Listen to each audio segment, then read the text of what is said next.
Hei.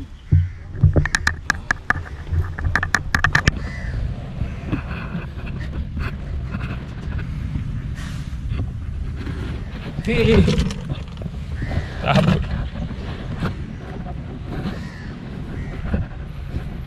Oh, tayar dia dah bocor.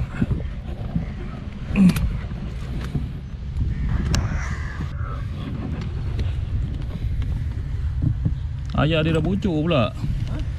Tayar dia dah bocor. Tayar mana? Tayar ni bawah ni. Alah, bocor pula tayar.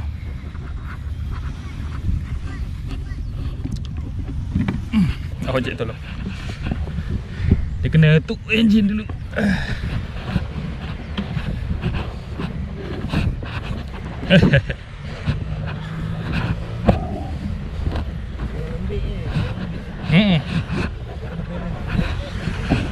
Okey dah cik. Terima kasih ya. Tayar dia. Dah tahan. Padu guys, alhamdulillah. Dengan jig kokang dan sesuk daripada Hafiz Angler. Padu guys sesuk. Guys, bantal guys. Bantal tangan berdarah.